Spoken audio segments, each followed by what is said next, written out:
Dobrý večer. Spoločnosť Typos dlhodobo podporuje šport na Slovensku a v roku 2017 sa stala exkluzívnym partnerom Slovenského olympijského výboru.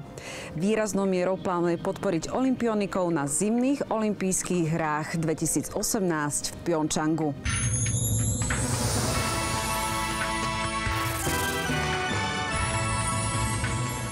S myšlienkou podporovať šport sa spoločnosť Typos stala exkluzívnym partnerom Slovenského olympijského výboru. Preto sme s našou typosáckou kamerou nemohli chýbať na seminári Slovenského olympijského výboru pre zimných športovcov. Účastníkov privítal prezident Slovenského olympijského výboru Anton Siekel. Dnes sme sa tu stretli na seminári, ktorý mal za úlohu pripraviť slovenských športovcov práve na zimné olympijské hry v Pjongčangu a ja som aj zdôraznil, že Slovenský olympijský výbor spraví všetko preto, aby naša výprava išla pripravená čo najlepšie.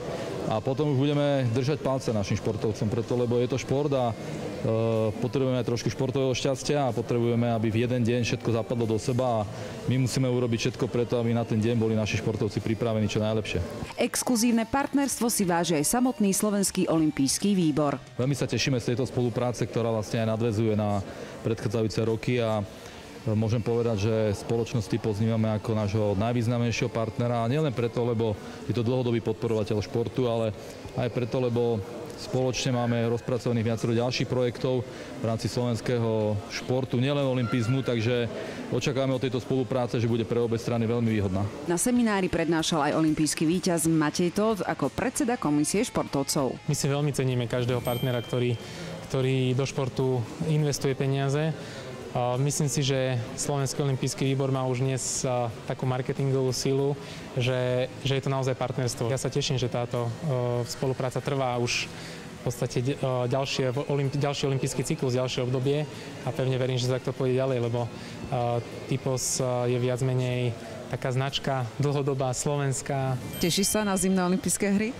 Určite áno, je to taký moja ďalšia výzva v športovej kariére a to je ten náš hlavný cieľ sezóny 2017-18. Zimné olympijské hry sú raz za 4 roky a je to pre každého športovca veľké podujatie a chce do neho dať úplne všetko. Človek chce podať ešte viac, chce ešte trošičku zefektívniť ten tréning, aby to vlastne vedel všetko predať v tej zime. Spoločnosť Typos ako exkluzívny partner Slovenského olympijského výboru bude podporovať slovenských olympionikov, ktorí sú práve vo vrcholovej prípravnej fáze na nastávajúcu najvýznamnejšiu športovú udalosť na zimné olympijské hry 2018 v Pjongčangu.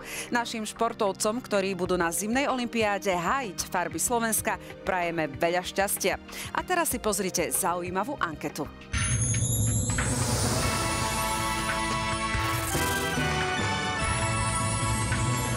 S typosáckou kamerou sme sa vybrali do ulic a pýtali sme sa, čo je pre vás symbol šťastia. Odpovede boli naozaj zaujímavé. Že budem mať bábätko, na to sa teším najviac. Tak gratulujeme a želáme veľa šťastia. Ďakujem. Toto bola veľmi milá odpoveď. Čo poviete? Štvorlistok je taký symbol šťastia.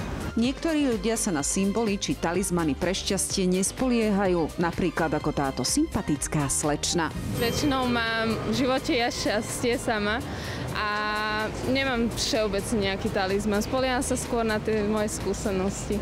Napríklad teraz idete?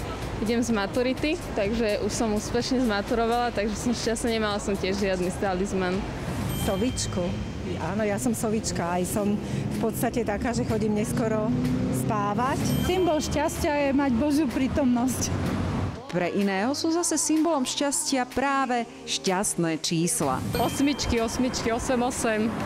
No stále, priatelia, platí, že šťastie treba pokúšať. Dúfam, že už čoskoro niekto z vás bude mať to práve hráčske šťastie a aj vďaka spoločnosti Typos si bude užívať taký život, o akom vždy sníval. Život ako z rozprávky máte na dosah, len treba hrať a milé šťastie pokúšať. A my zatiaľ budeme so štábom Typos Info usilovne pracovať, aby sme vám aj v nasledujúcej časti priniesli zaujímavé informácie.